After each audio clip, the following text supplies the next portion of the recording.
Hello everyone, welcome back to Access Creepy Green Monster channel. My name is Riley and welcome back to the channel. If you're new, please consider subscribing. If you enjoy my content, check out some of my other videos on my 1997 Suburban with two DC level 5 18s on 7,000 watts of amplification, as well as just some of my general maintenance work on it in terms of mechanic stuff. Today I'm going to be starting, this is kind of going to be a two-part video, so be sure to stay tuned for the second part if you're still interested. This video is going to be explaining the subwoofer, all the parts of the subwoofer, how they kind of work and operate, and the point of the subwoofer. It's going to kind of be like the basic concepts of what a subwoofer is, as well as, and the second video is going to be explaining recones, preparing for the recone to fix that mess right there. So yeah, I'm gonna get right into the subwoofer. So I'm gonna start over here on my subwoofer.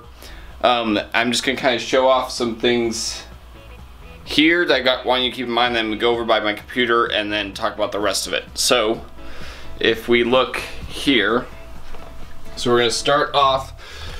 So here's my DC level 518 baskets here, magnets down here with the magnet top plate and bottom plate. So top plate, ferrite magnets, and then bottom plates underneath there. We got spider landing. We got some cooling in the side and the rim of the basket. This is forged and machined, I believe, out of aluminum. And then here, and this is stuff I really want because we're going to be talking about a lot of this. So here is my blown soft part. So when you say soft parts of a subwoofer, this is what we're referring to right here. These are all the soft parts of a subwoofer. You have the surround, the cone, the coil, the former, which the coil goes around right here, and then you have the spiders. And this happens to have, you can see there's three spiders in each actually, I believe. Let me make sure. 2 spiders on top right there, 3 spiders on this bottom, and they're separated by probably about a 3/4 inch gap, as you can see. And then there are tinsel leads right here on the basket itself. So that's the basic parts of the subwoofer. So I might go over to my computer and we can talk about the rest of the parts of the subwoofer. Okay, so I'm just saying from my computer now, I'm going to kind of explain a subwoofer in general. I know that I kind of went over that stuff and I'm not going to talk about that for a little bit, so just keep that stuff in mind and you can go back to it beforehand after I talk about this stuff if you need any refreshers. I also have a 3D model of my subwoofer, a very rough 3D model of my subwoofer pulled up on my computer that I will show off to kind of remind everyone of what we're talking about. So let me slow down talking a little bit. So a subwoofer is used to produce a sound frequency or a sound wave basically, and a sound wave is basically some sort of a sine wave that travels throughout the air that then reverberates in our ears and our eardrums, and then our brain recognizes the signals that our eardrums are hearing as sound. So everything is basically a wave, or some kind of wave is a really simplification of what sound is a wave traveling through air and space. So that's the purpose of it. There are there are 3 main types of speakers, subwoofers, speakers and subwoofers. So you have the linear, I guess they'd be called linear motion. You have magnet subwoofers and speakers that rely on magnets, and that can be neodymium or a ferrite. Is basically the 2 main ones right now are neodymium or ferrite. Neodymium is just a special type of magnet that is much more powerful and lighter weight than a ferrite magnet. And a ferrite magnet, as far as I'm aware right now, is just it's a type of mild steel. It's a ferritic steel that then you can pass a ton of current and amperage through it, and it makes it magnetic and gives it a magnetic field. Neodymium, I believe neodymium magnets the metal itself, I'm not sure what kind of metal it's made of. I should do more research on this before I talk about it, but I'm just kind of going off of my understanding of it, so keep that in mind. This is my understanding of what's going on. Is that neodymium magnet comes with a magnetic field. Like the material itself, when it's formed, has a magnetic field. It doesn't have to be magnetized, and I don't think it can be demagnetized.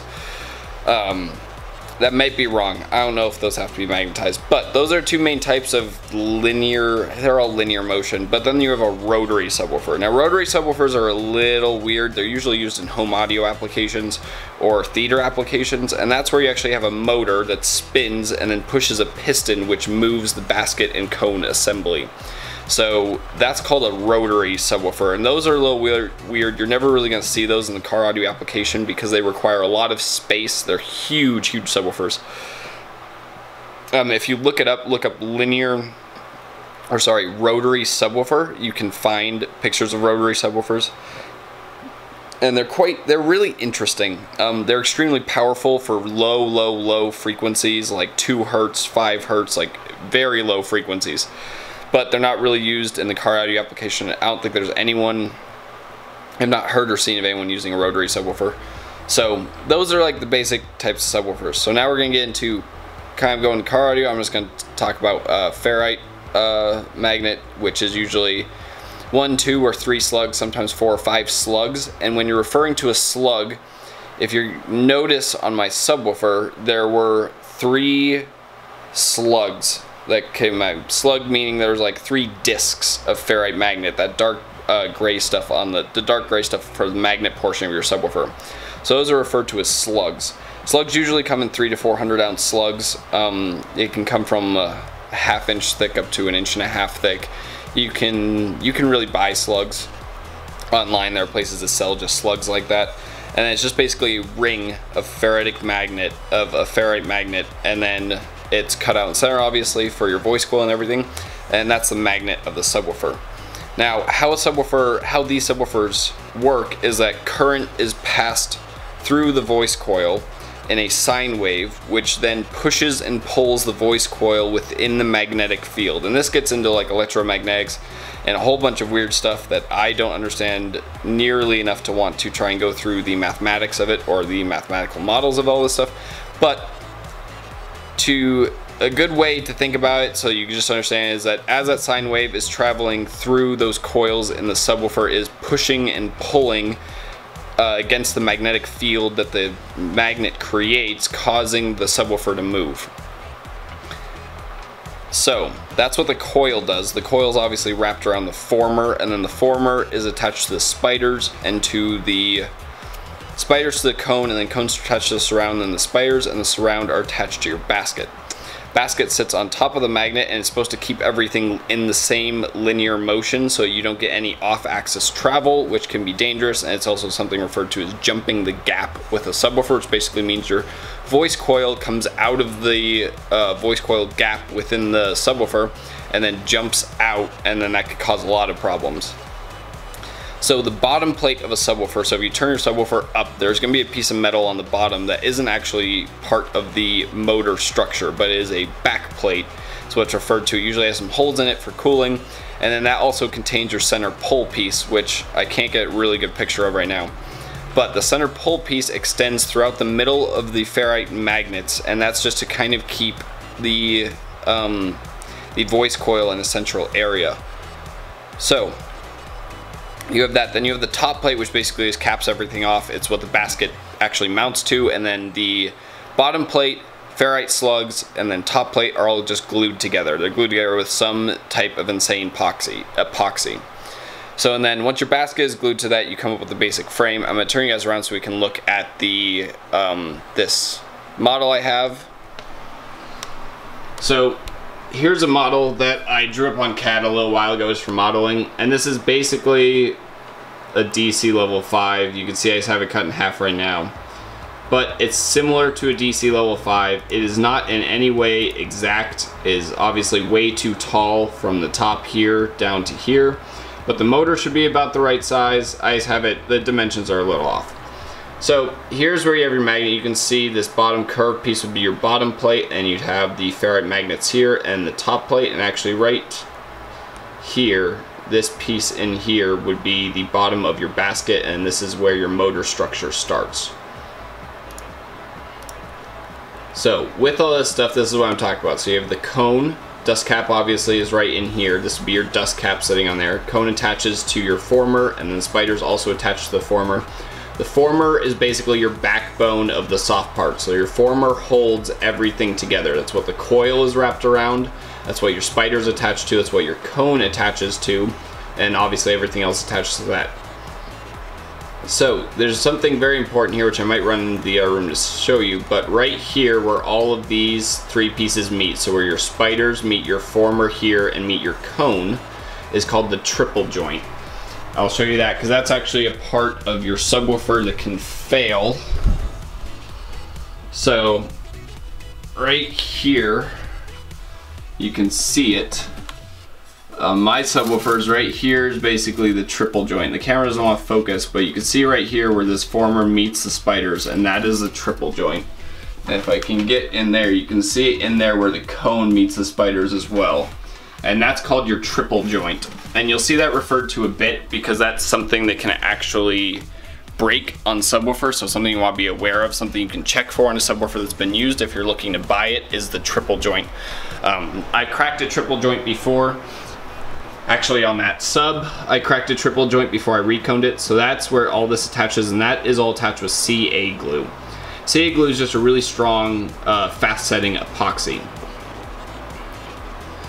So all of these parts are basically here to try and provide a linear motion, which is what you use to produce sound waves. Now everything right here, so the basket right here that comes up to here, basket down to the motor structure, is just the hard parts. That's stuff that you never really have to change. But if we go here, so then like I was saying before, that recone, which is up here, the surround to the cone, the dust cap, the spiders, and then the coil, voice coil, and former are what are referred to as your soft parts. Soft parts are basically the parts of the subwoofer that move. So the parts that are very important here are obviously the former, although all formers are kind of standardized. There's not really a lot of special technology going on in formers. Voice coils, there's just a flat wound coil versus a normal wound. Then you can get OFC coil versus an aluminum, or a copper versus an aluminum coil. And it just depends on what power you're going for. Voice coils come in all different sizes, from like 1/2 inch up to 6 inch in some of the very big subwoofers, like the oh, I can't remember what it's called. It's like the Juggernaut or something subwoofer. I can't remember. There's some subwoofers that have 6-inch coils and maybe even upwards of 8-inch coils. And that's the diameter of this voice coil here, which just has to do with power handling. The more metal you have wound around this for your voice coil, the more power handling, hypothetically, your subwoofer can handle. So the big parts here, though, that affect your suspension are the spiders, and this is just a single spider that is depicted here. So mine has 5 of these, 2 stacked on top and 3 stacked on the bottom. And then obviously your surround. Now with surrounds, there's a couple. You have high roll surrounds, you have SPL surrounds, you have a lower roll surround, you have mega surrounds, and that really just affects X max, because obviously once this maxes out, once this pulls all the way down here, it only has a certain amount of travel in either direction. It helps to stabilize the subwoofer from moving back and forth slightly, but the spider is really where you get the stiffness in your subwoofer. So when you press down on it, feel the resistance that's really coming from the spider. The surround is more of just an X-max and stabilizing form, whereas the spider, while also holding the voice coil very centered, it really just provides the stiffness, which helps with power handling as well. The cone, you have a couple different options. You have a carbon Kevlar, you have paper cones, you have composite cones. Really, once you get into high SPL, you need something like a carbon Kevlar, because the pressure from the box pushing up this direction, pushing up against the back of the subwoofer, needs to be held in by this. And the foam or rubber in your surround does a pretty good job with that, but you could get air leaking through a paper cone or possibly breaking a paper cone because it's a much more rigid surface. Dust caps kind of come in the exact same thing. You get paper dust caps, plastic dust caps, carbon fiber, Kevlar dust caps. Not as big of a play in the power handling of your subwoofer. So what you really need to know is that these are, they're used to produce a linear sound wave, or used to produce a sound wave using linear motion. So the important parts is that this stays moving up and down very linearly, so it doesn't move off axis this way, but it's very straight up and down when it moves, which is why mine has spiders that are split about 3/4 inch apart, because it's more difficult to move something back and forth. And I'll kind of like show what I'm talking about here, if I can get the camera to sit still. I'll put on my legs here for a second. So, if you hold something like a ruler, and you hold it right here, you can see that it's pretty easy for me to move it back and forth if I grab here and I try and move it back and forth. But if you hold it in two different places like this, so I'm gripping it in two different places, then it is much more difficult for you to move it either direction without moving your two mounting points. And that is why they have separated spiders on some subwoofers, is because it keeps the travel much more linear. So that's something to think about as well. Spiders come in different stiffnesses, from a soft spider to a stiff spider to an extra stiff spider. And then surrounds obviously has come in pretty normal things. The foam or rubber, some type of composite. Something you have to worry about on some baskets is this connection point right here. This is usually where baskets break, is right along this section here. So DC's 12 spoke baskets can break pretty easily. I've seen them break a lot. Obviously other baskets have the exact same problem, but I've just seen a lot with DC baskets, because that's kind of, a lot of my friends are running DC, so I've seen a lot of the DC 12 spoke baskets break. This is obviously a 6 spoke, or kind of like a 12 split 6 spoke basket. But that's kind of like the basics of subwoofers. Obviously when you get into more expensive subwoofers, it's easier to recone. That's really the big plus of a more expensive subwoofer, is that it's easier to recone. The soft parts can be pulled out fairly easily. Cheaper subwoofers with stamped baskets are a little bit harder to recone, just because they're not really built to be reconed. So that's a big advantage of buying a more expensive subwoofer, like a DC or a Sundown or a Sound Cubed or any of those bigger brands, CT Sounds, Twisted, just any brand that's not the like very base level subwoofer is, or basically an entry level subwoofer. So it's not an entry level subwoofer, then usually it can be reconed very, very, very easily and very cheaply. Really what decides the price of a recone is the size of the voice coil. So like my DC Level 5s, where they're in a 3.5 inch voice coil. I believe it's a 3.5, it might be a 3-inch voice coil, maybe it's a 3.5. The recones are very expensive, around $200, $235, $250. Whereas a smaller one, like a level 2 DC subwoofer, where it has a 2-inch voice coil, I think those have a 2-inch voice coil.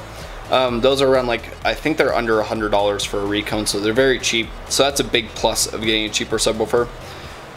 Or kind of like a off entry level, but a cheaper ones that they're very easy recone. They can still usually take a lot of power. So yeah, that's the basics of a subwoofer, just kind of to understand like what's actually going on when your subwoofer is moving, what parts are moving, what parts can be replaced, as well as kind of what the point of all of this is and what it's actually creating. So there's probably a ton of stuff that I missed. I'm just trying to explain everything as simply as I can. I know that not everything I said is exactly how it is, but it's kind of a simplified version of how it is. If you really want to know more about this, I'm sure there's, I think, Diamore Engineering on YouTube really goes into depth about some of this. I think Steve Mead talks about some of the more complicated aspects of a subwoofer in his thing. And you can do some research on electromagnetic interference and how electromagnets work and how speakers work, just by reading some peer-reviewed research papers on them. So if you really want to know more and like really get into like the nitty-gritty details about how like everything's actually transferring and how your power is being used as an AC current and an AC voltage through this, then you can do further research. I'm not really going to get into that. I might do a video on it at some point. But that's kind of the basics of subwoofers and speakers in general. Most speakers, subwoofer is just basically a big speaker. It's designed for lower frequencies. Lower frequencies require more power to produce a louder sound, and that's why they're so large. So the next video that's going to be coming out probably like almost right after this one is going to be on recones and what you want to look for in recones and why you do want to recone a subwoofer, and then what option you want to go with. So I hope that you guys stick around for that video. If you enjoyed this video, please give it a big thumbs up. Please subscribe if you haven't already, and I'll see you guys in the next one.